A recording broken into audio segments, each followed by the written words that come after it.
Hi guys, Bart Robley here. Welcome to day 17. This is fantastic.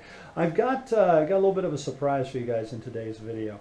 Yesterday I had to go to Aquarian Drumheads and pick up some product for a clinic that I have coming up. I got a clinic coming up in 2 days, and so I went over there to get some drum heads and a few things that they've provided me with for giveaways for the clinic.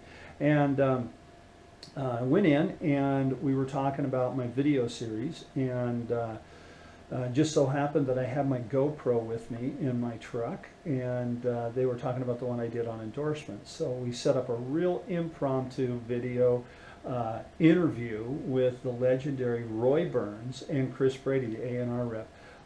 It was a real last minute thing. Threw up the camera. It's not set up for camera angles. It's not exactly centered well, so bear with it, but it's a great interview.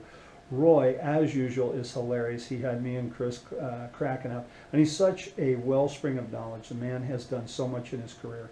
But the video speaks for itself. I hope that you guys like it. And as a personal note to everybody at Aquarian, but to Roy and to Chris and just everybody there, thank you so much for 20 years of an amazing relationship between myself and Aquarian Drumheads. They're an amazing company, amazing products, and they're just awesome. So thank you guys so much. So here you go. Check it out. Here's Chris Brady, A&R rep extraordinaire, Roy Burns, and myself. I hope you enjoy it. I'm here with two people that are very influential in my career and have been great friends of mine for years. That's the legendary Roy Burns and the A&R rep from Aquarian, Chris Brady. How are you guys? Good. Doing great, Bart. Hi, everybody. Hey guys, thanks so much for being part of this. I really appreciate it. Thanks for asking us. Hey man, you bet. So the idea in today's video is this. I did a video last week in regards to endorsements, and a lot of people really liked it. And they said that, you know, I hit the nail on the head with a few things. And so I wanted to expand upon it a little bit and talk a little bit more about endorsements, what endorsements are, what they're not. And I thought, well, what better way to do that than to, you know, go to the horse's mouth, so to speak. And so I thought, you know, Aquarian's been my longest running endorsement. I've been with the company for almost 20 years now. Wow. Yeah. Amazing, huh? I say. I know. Pretty good. Yeah. And so, you know, I thought I would come and talk to you guys and you know, get your perspective on it. And so my first thing I want to say is to you, Roy. On the way over here, I was kind of thinking about your career and what you've been able to do in your career. You have traveled the world both as an entertainer and as an educator. You were the first clinician, really. And I mean, you've penned books, you've taught people, you've done everything in the business, including, you know, the founder of Aquarian Drumheads. So, first of all, thank you for everything you've done for drummers. It's been tremendous, your career. But my question for you is this. I'm going to take it from a different angle. When you were playing and you were out there working, as an endorser of a company, what did you expect from the company? Well, things were quite different there. First of all, I'm not trying to sound like this is the good old days or anything, you had to have a major gig to become an endorser. And the reason was not that the standards were so high or the companies were so stuck up that they only wanted to endorse a few people. There weren't that many companies. There was Zildjian, you know, and there was Ludwig and Slingerland, and a drumstick company or two. So there weren't that many avenues for a guy to get an endorsement. So you had to have a really good track record of playing with named bands or named groups to even be considered. Well, what happened when the music business, the rock and roll thing hit and it exploded, and the thousands and thousands of drum sets and hundreds of companies, suddenly every company had to have some endorsements. So guys were getting endorsements that wouldn't have been spoken to years before. Now, I'm not saying that's good or bad, that's just an observation. And what happened is now so many guys get endorsements that it became like a badge of honor. Like, I must be good because I have 6 companies that I work with. Well, that's not really the case. I think what the young drummer has to realize, he has to establish himself as having a solid career. to some accomplishments. Then a company like us or other companies could help them, could work so it would be mutually beneficial. But we can't make them a star. Right. You can have 20 endorsements and you still can't find one, you're not gonna get any gigs. I don't know how you get the 20 endorsements like that either. But in any case, you have to be, have to have your act together. Because if you apply for an endorsement and you get turned down a couple times because you're premature or you don't understand what's involved, they'll remember you. Right. Then you go to apply again and say, no, we've been through this once with this guy. The other thing that I wanted, when we talked about this, Chris mentioned it, I want to make one point very clear. And that is Aquarian does not approach endorsers of other companies. They have to approach us. And now the reason for that is we only want people playing Aquarian who want to play Aquarian. We don't want to be, well, does he have a better deal where you get money out of this guy or get more product or get more ads or whatever. We don't want that kind of person involved in our company. We have a certain ethic, which is if you want to play Aquarian, we're interested in you. And at what point we would be able to help you to some degree depends upon you, on your career. And I think that's the right way to do it. Now we've had artists who've been approached by other companies and they try to lure them away with promises of money or promises of that, whatever. And I just want to stress to the young player, make sure you've got your act together. Make sure you know the company if you're going to approach them. Be familiar with their product and make sure you really like that product. Right. Otherwise, it's going to wind up being a bad feeling somehow. Right. I think Go ahead. what Roy's saying, part of our perspective too is out of respect for the other companies, we wouldn't seek out their players. Right. So it's a respect thing. It's just, you know. Yeah, completely.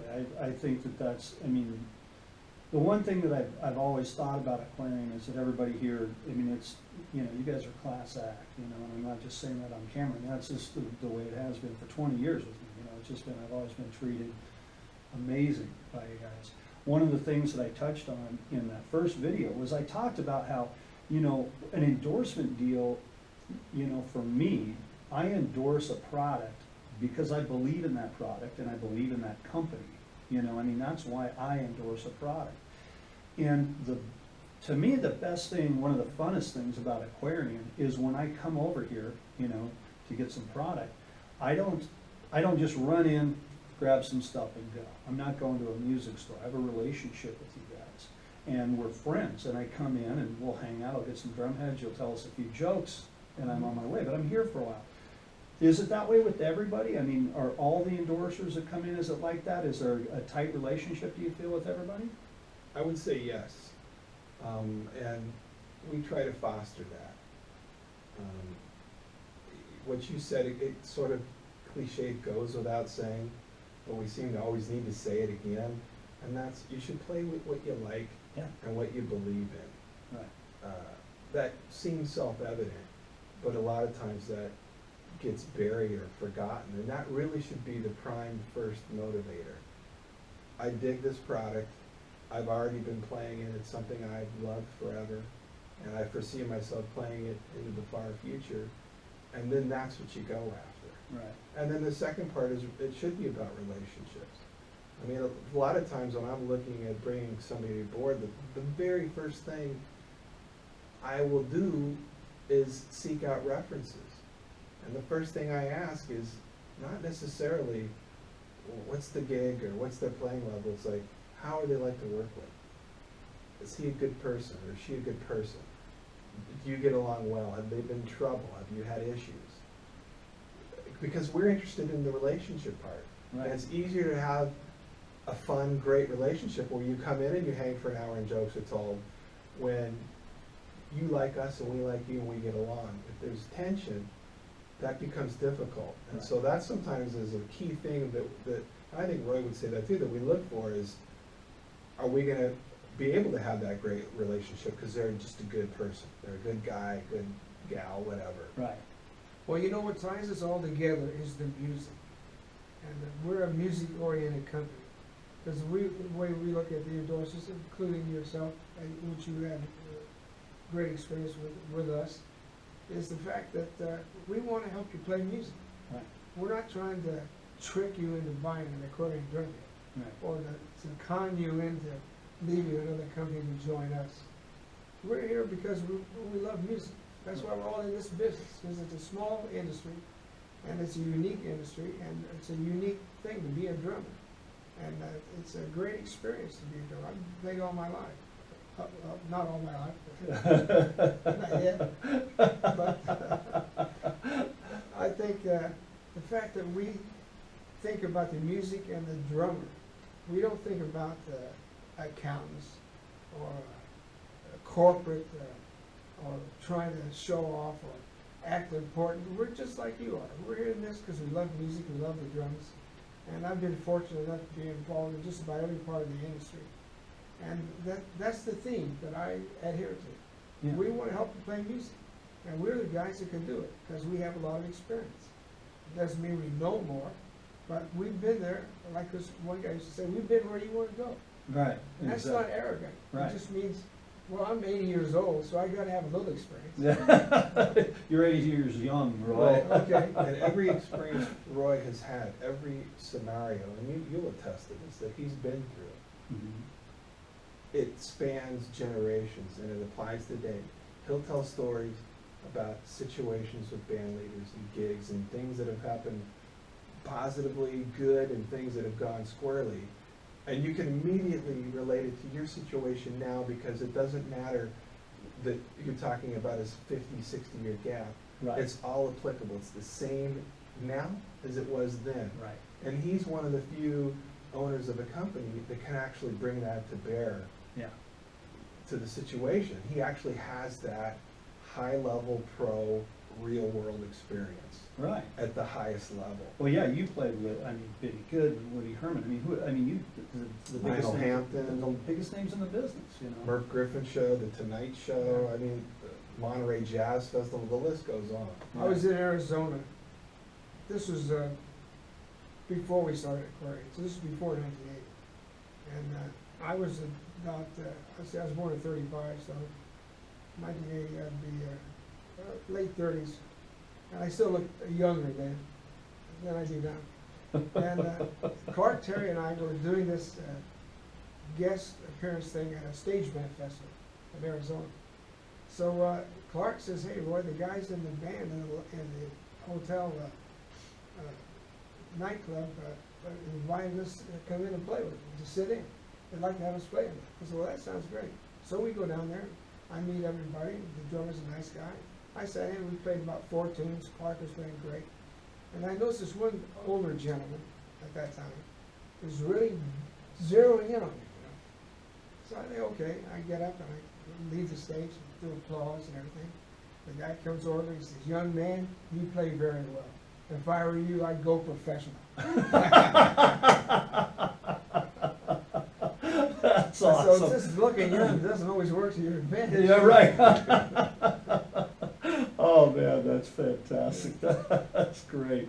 You know, one of the things that I touched on in the first video was the products themselves, right? And I think a lot of players, you know, I remember when I was younger, you know, you think, well, I got an endorsement deal. I don't got to pay for gear anymore. This is great, you know, but that's not the case, you know. I think a lot of people get into it because they just want free gear, and that's obviously the wrong reason to get into it. When you have somebody that approaches you, Chris, because you're the guy that, you know, everybody's got to get through, right? So when somebody approaches you, or him, or you, I'd hate to have to do that, and him, what do you not do? If you're a young kid and you're approaching a company, what's the number one thing you don't do? Well, there's a few things, and I was thinking about this when you proposed this, filming this, and one thing I thought was just dealing with things via the internet. If you're going to reach out to a company, compose a proper introductory email or letter. I mean, I get so many emails that don't even have a salutation. There's no greeting, like, dear sirs, dear Aquarian. It's just it's one sentence, and it says, how do I get endorsement? It's not even proper grammar. And endorsement is spelled with a C in there instead of an S. You know, and I'm not kidding. Really? I get a lot of emails like that, and I don't even give it I don't give it the time of day, because I think if you can't properly take the time to properly lay out your case and your thoughts and construct an email with a greeting and then sincerely at the end and all that. Right. If you can't put that much effort into it, then it doesn't deserve a response. Right. You have to be able to conduct yourself in a business-like manner, because that gives me a little inclination of how you are as a person. Right. It goes back to that relationship thing. If somebody crafts a nice email, then immediately I have a little insight as to how they are, and I get a vibe right off of that without even speaking to them. So that's, to me, we're not talking phone calls or anything, because a lot of things now are just done via email.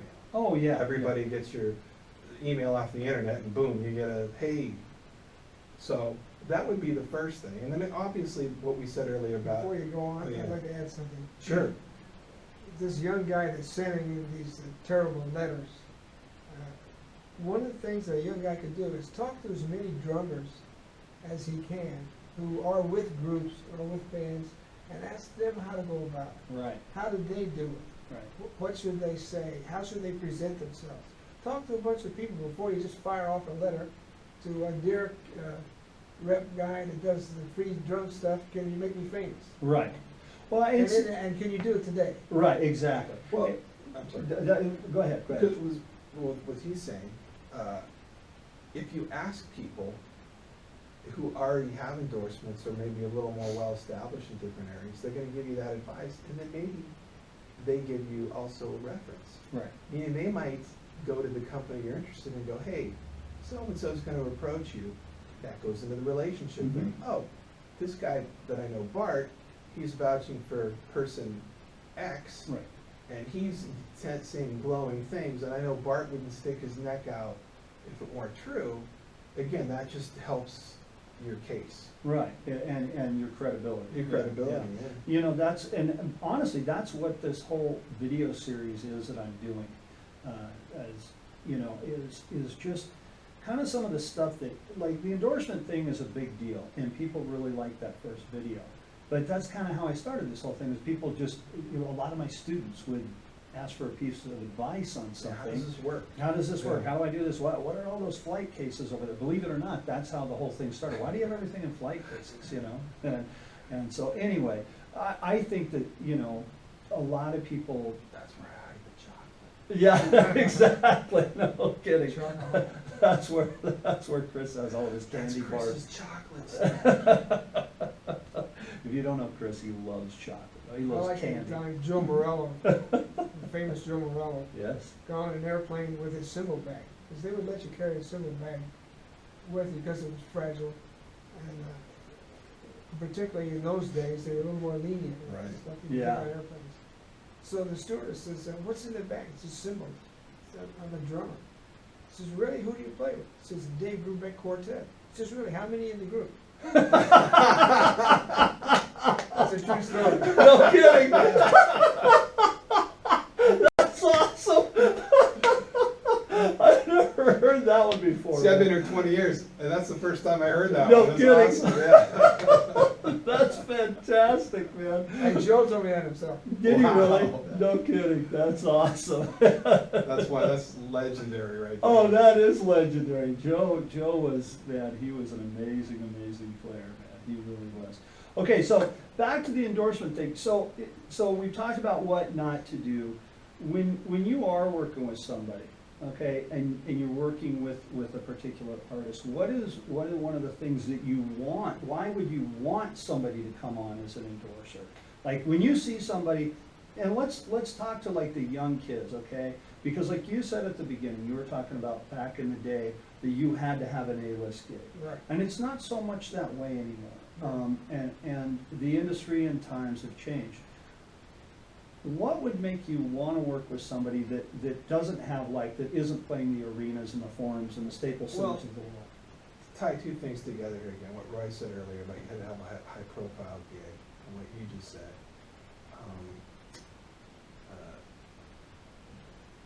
Another point with what Roy said earlier is you had to have a high profile gig, back when he was coming up.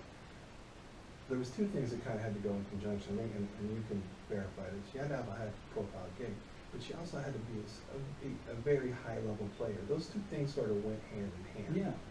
Now, the landscape has changed now, and it's not a judgment thing, it just is what it is.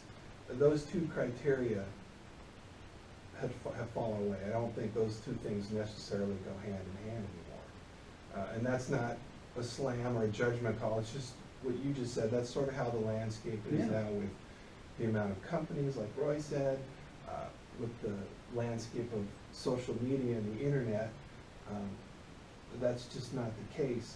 So you, as a company, you might look to bring a guy on board for a variety of different reasons. You might be looking for somebody in a specific genre. Maybe you're trying to branch out and reach a certain genre, like country or speed metal. You might be looking for guys to fill in certain niches or genres. You might be looking, again, for educators, certain types of teachers.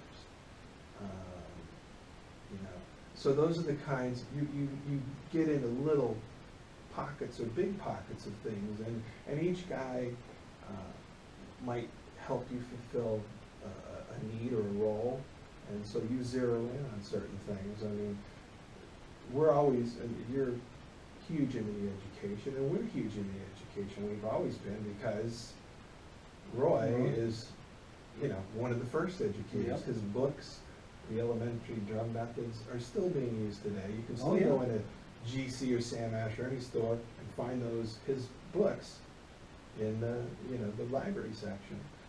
And then of course, all the clinics, like you said, he pioneered drum clinics. The way modern drum clinics are done now, you can thank this gentleman. Oh, yeah. He really pioneered it. And the other thing is, he pioneered it on the clinician artist side, but also from the company's perspective. So he kind of walked straddled both horses at once, meaning he was an artist, but he also worked for Rogers. And so not only was he an artist, but he was sort of an A&R guy as well. So he was a famous artist out doing clinics, but he also worked with other famous artists, like who should we bring aboard, like Harvey Mason and guys like that back in the day. They were Rogers artists. Right. So I remember that. he really kind of,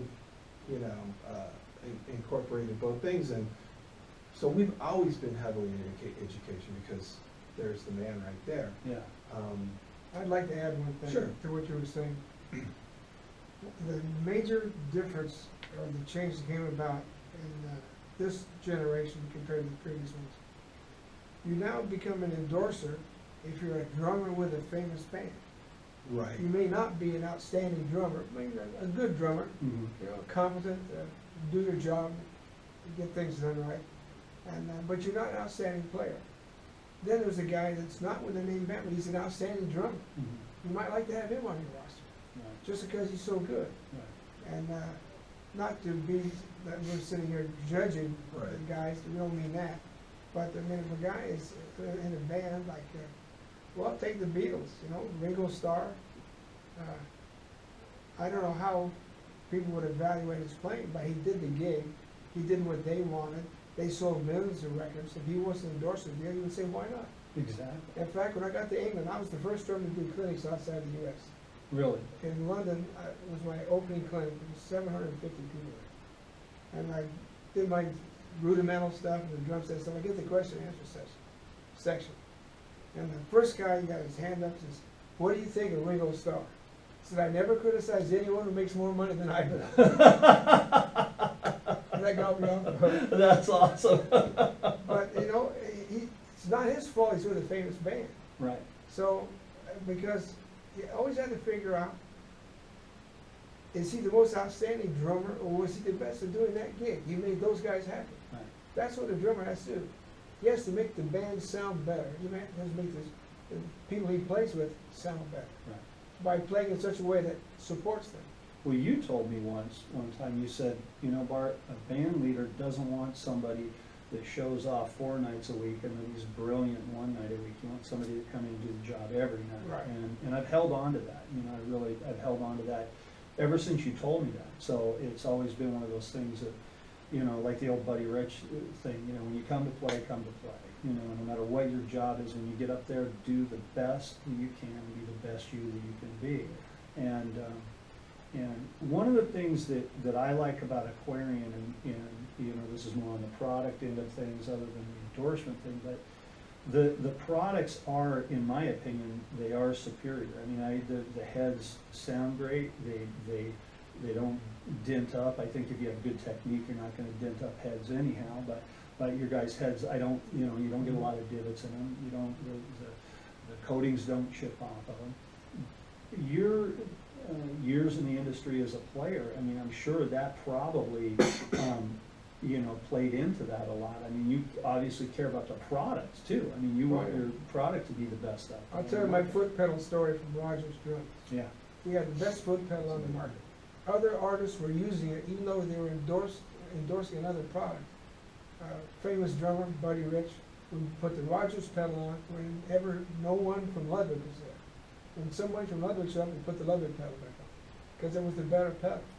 And you could take the beater, hold it back, and it'd go 10 revolutions before it ran out of gas. Oh, that's smooth. And we were selling pedals like crazy. And then we got these engineers. I don't know what they were doing. Maybe they didn't have enough to do that week, so they decided we're going to go with nylon bearings instead of needle bearings. I said, won't that feel different? You won't be able to tell the difference, right? You won't be able to tell the difference. And I said, well, I guess so. Why are we doing this? Well, we're going to save money. It's just showing off, I think. So anyway, the first pedal comes out and being put on my desk. There it is. I pulled the beater back, I let go, and it just stayed there. It didn't move an inch. Really? Really. It was exactly the truth. And I said, beautiful. Just beautiful. He says, really? I said, oh yeah, this is great. I went home that day, I told my wife, I think I want to start my own company. She said, you must be out of your mind. You must be crazy. We can't do that. I said, I'm going to do it. I gave any dumber to these guys that are ruining Rogers Drums. So my job, as I viewed it, is you have to have somebody in a position of power that knows about the product. Right. It doesn't have to be the only voice of strength. It doesn't have to be the guy running everything. I don't run everything. I have certain responsibilities and certain things I can contribute to. But you have to have somebody that can say, wait a minute, that doesn't sound good. That doesn't feel right. One of our guys in the production came in and said, I found a way to make this snare drum head a lot easier. I said, well, let's try it. I said, it doesn't sound as good. He said, yeah, it's a lot easier to make it. So we're going to make it the hard way. That's what the guy's paying for, because that's the sound he gets. Right. So there has to be somebody in the company that says, wait, stop the precedence. You know, this isn't right. And I'm that guy. Right. And it helps if he's a player that has the level of experience that Roy has. Nothing gets released here unless Roy says it's cool. Right. It's a viable thing that a drummer will need and use, and it fills fills a need. Right. And if Roy says this is not happening, then we scrap it or we go back to the drawing board, or ultimately it's got to get his thumbs up, before it hits the streets. So if they come up with a new head product, let's say, do you come in and play them all? You Sure. still come in and you throw them on the Yeah. drum set? Oh, yeah. Oh yeah, we do that quite often. I can still play enough to test this stuff. I remember a few things. I'm sure you do. And there'll be stuff that we test, then we go, no. And you almost know immediately sometimes. It's like, no, this doesn't sound Well, right. Or it it's seemed like a good idea, then we hit it and it sounded terrible. yeah, on paper it was cool, or it doesn't feel good, or it doesn't sound right, and usually you'll know instantly, no, that's got to go. Okay, well then, with the artist then, on the artist end of things, do you ever have things where you're questionable on it, or you want something tested out, and you'll have, hey, All the time. come try Yeah, this out. yeah. We always get the artist involved. Yeah, yeah. Well, I asked, because you guys have done that with me a few times. Here, try this out, And Well, we so- want them to be involved in the company, Yeah, to have a stake in it, emotionally, that they are involved, contributing. Also, we want their opinion, Right. because no one is infallible. no, Well, yeah, yeah, Like, yeah. like, for instance, you were involved with the kick patch. Yes, You looked at the Dura Dot at NAM and say, hey, this would be great if we had it like this for a bass drum in case you split. And I had talked to a drum tech just a week earlier. I was happening to teching for somebody on a gig, and I had asked that very question because, you know, teching seems stressful to me. Oh, yeah. You know? And I said, what do you do? I get it if a snare breaks, you got a spare snare and you pop. I go, what do you do if you blow up your head? He goes, well, most of us techs take a piece of cut out drum head and we tape it all up and we leave it there, and if something happens, boom, we put it on. And literally a week later at NAM, he goes, what if you made that bigger? And I immediately went to Roy and Ron and said, let's try this out. Bart had this, and it was a great idea, and it was perfect. and I've got to give credit where credit's due, because also another person that was involved in that gave me the idea to say something to you guys was my bass player, Greg Casparian. We were at the NAM show, and we were actually doing a NAM jam that night, and he was concerned because we were using my kit for the NAM jam, and there's like 5 or 6 guys Oh, yeah, to yeah. play it, and he goes, That could be dicey. yeah, he goes, what if one of them blows through your bass drum head or something, you know?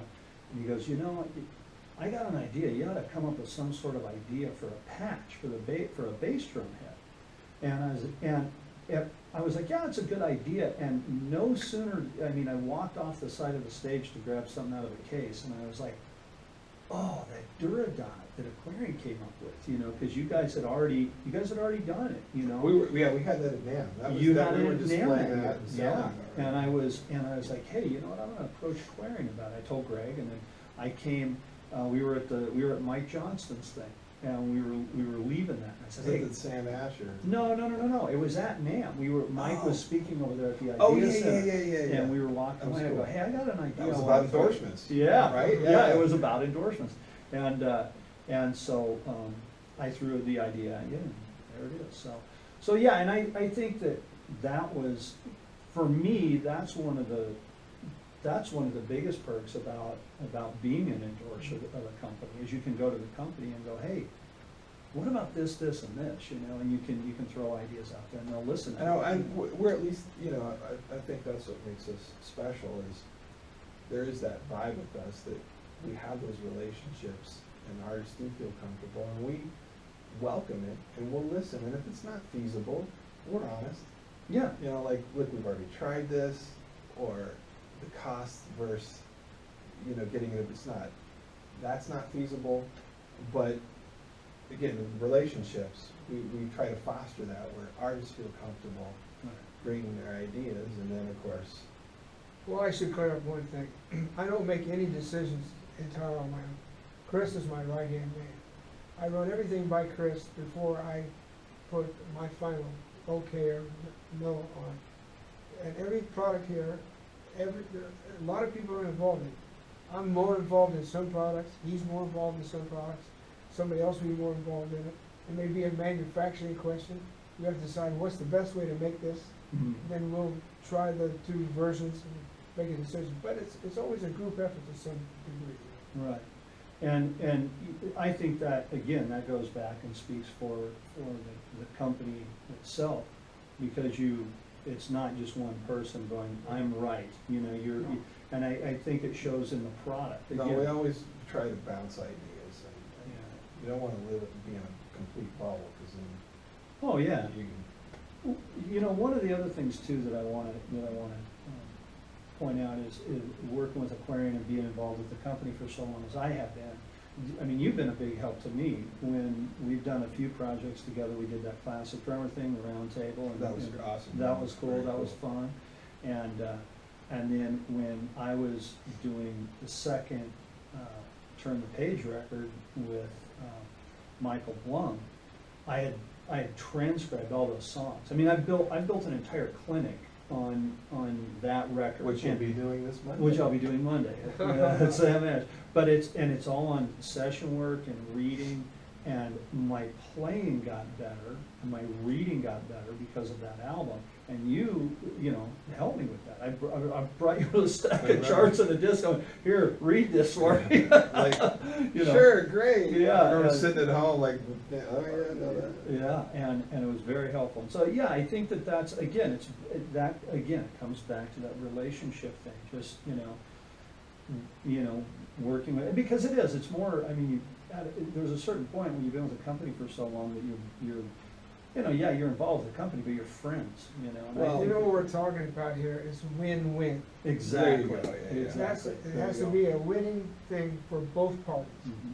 And once you have that, you have the cooperation, you have the mutual respect, and a lot of good things will come out of it. Oh yeah. More often completely. than not. More, very, very much so. So, and you know what? I think that's a great way to end this. That was very well said. A lot of good things will come out of that moment. I'll tell you a joke. Okay, Just for let's. drummers. Okay, just for drums. Two ladies are walking through Beverly Hills at 6 o'clock in the evening. A big frog jumps out of the bushes and says, "Quick, pick me up and kiss me on the lips. Break the curse, I turn into the world's greatest drummer. I can play double bass, symphony, big band, brushes, trio. I got it covered. I can play anything. But you gotta kiss me and break the curse." She opens her bag, throws them in there, and locks it. The other lady says, "Aren't you gonna kiss him on the lips and turn into the world's greatest drummer?" She says, "No way." He says, "Why not?" He says, "Are you kidding? I can make a lot more money than talking frog than I can with a drum."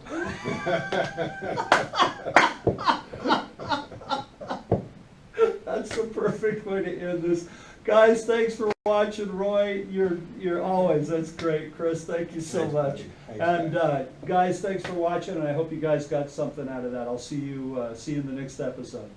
So.